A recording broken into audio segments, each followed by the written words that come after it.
Hi, I'm Andy Burgess. I'm a product specialist here at Aston Martin. What I'd like to do is take you for a test drive in this beautiful DB11 V12 and take you through some of the controls that you might want to be using when you're driving the car as well. Okay, so in the car, we'll put our foot on the brake, press our start button, pop our belt on. So whenever you start the car, you'll always be in its default setting, which is the GT setting. So that's the GT setting in terms of engine and gearbox and throttle, and also on the suspension side. So we'll grab a gear, so that's foot on the brake, and then we'll press the D button and away we go. So as I've said, we're in our GT mode in both suspension side and engine and gearbox side. So what that's doing in GT is keeping the car relaxed. It's in its quietest mode. So the exhaust valve is shut, the throttle is very relaxed, not too sensitive, and the gearbox is also relaxed. In other words, it's going to put you in the highest gear possible for the speed that you're trying to achieve. Also, when you're in GT mode as well, it has cylinder deactivation. So what that means is it actually cuts the engine from a V12 to a 6-cylinder and alternates between the banks. So that makes the engine much more efficient, which is perfect for when you're doing those sort of GT runs, nice long runs down to the south of France or something like that, where you want maybe economy and want a nice long range on your fuel. So the suspension feels very relaxed. The damper setting is in its softest setting. But it doesn't mean the car is wallowy though, because it's an adaptive system. So what that means is even though we're in GT mode and it's in a soft damper mode, when you go round a corner, it detects load from the steering and also a sensor within the car. It will actually stiffen one side of the car to stop it leaning. Even in GT mode, you'll still feel the car that feels very dynamic. So we're driving along here now, we're at 40 miles an hour, actually in 7th gear, automatic. And what we're going to do is just on the right hand button on the engine and gearbox side of things, is just give it one press and that will bring it to sport, and straight away it's gone from 7th to 6th gear. Also, the throttle has just made it a little bit more sensitive as well, and I can hear that engine note, that beautiful Aston Martin engine note, just that little bit more. So as I start to brake now, straight away you hear that little pop and crackle from it. It drops down to 5th gear, whereas before in GT it didn't do that, it kept you in the higher gear. So we're just coming up to a traffic light now, so we're going to start braking. And again, I'm just hearing that engine just that little bit more. So I'm pulling away from a traffic light now in that sport mode. So it's not too aggressive, but it definitely feels different to GT, just holding on to that gear a little bit more, and I can hear that engine note just that little bit more as well. Suspension is still in GT, so that hasn't altered at all. Steering is exactly the same. The right hand button is purely doing the engine, the gearbox and the throttle. So what we'll do now, we're in sport mode, we're in auto. We're now going to press the button once more, and that will take us into Sport Plus mode. I'm in 4th gear, goes into 5th gear now. So let's press that button into Sport Plus, and straight away it drops to 4th gear. And straight away I hear that engine note even more now. And as soon as I touch the throttle, it's much more responsive. It's holding on to that 4th gear, still in 4th gear. Yeah, and you really hear that engine note.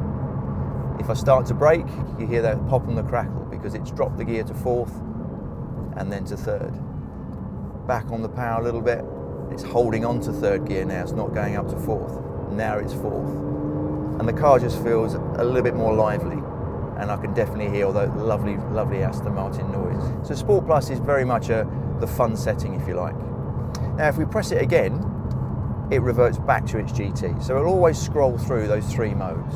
GT, Sport and Sport Plus. So back in GT now, it's gone up to 8th gear, nice and relaxed, throttle's relaxed, that engine note has now disappeared. GT, so I have cylinder deactivation.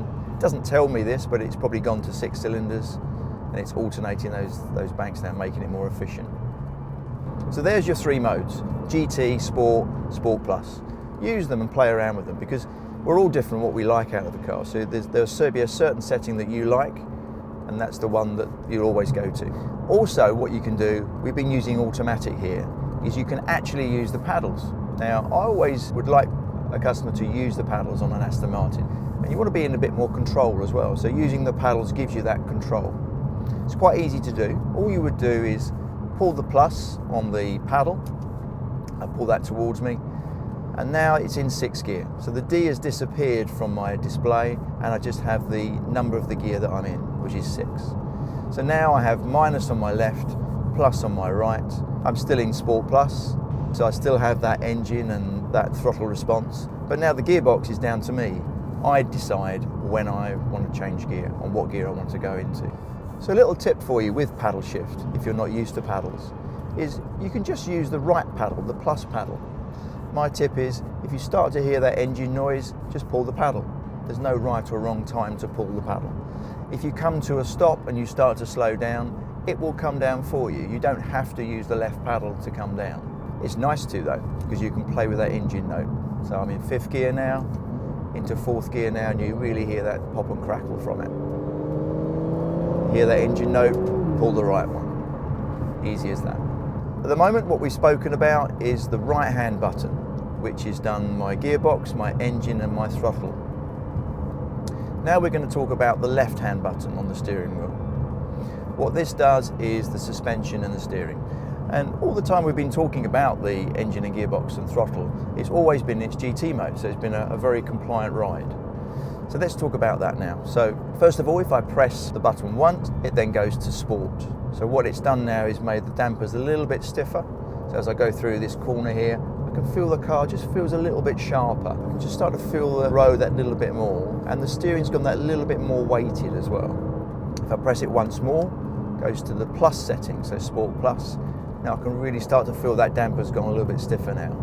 And the car is giving me a little bit more confidence in the corner. It's not leaning at all, it's very flat through the corner.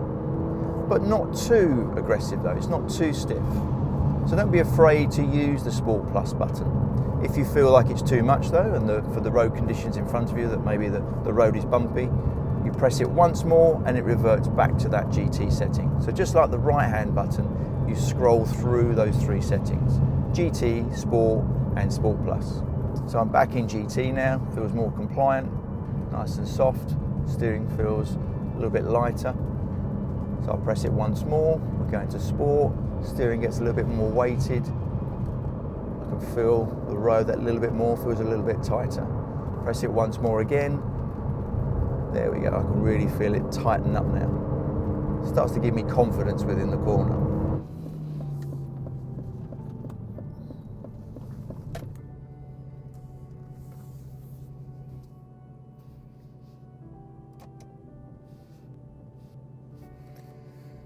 So another nice feature you can use when you've returned from your test drive and you want to park the car is the 360 cameras. So if we press this little button just here at the bottom of the waterfall, brings up the cameras. On the left hand screen you see the 360 view from above, and on the right hand screen you have a choice of different views. So at the moment this view is out the front of the car. So if you want to change that view, you can use your control dial to do this, or you can use your touchpad. I'm going to use the touchpad. So we just put our finger on the touchpad, push it to the top, our view goes up to the top, and then we scroll left and right.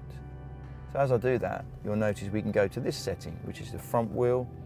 If we go to the left again, you've got the rear wheel. This is a really good setting for when you're parking the car. As you can see here, I can put the car right next to this curb and make sure I don't actually hit it. So use that when you're on your test drive as well, when you're coming back to park the car. It's a really good feature that's standard on this DB11. So I hope you enjoyed your drive with the DB11. Don't forget to use these buttons that we showed you on this video. The Sport button on the right, using the gearbox, the throttle and the exhaust, and the suspension button on the left as well. Again, going through GT, Sport and Sport Plus. And don't be afraid to use those paddles too. This is what it's all about with an Aston Martin, that little bit more control it gives you.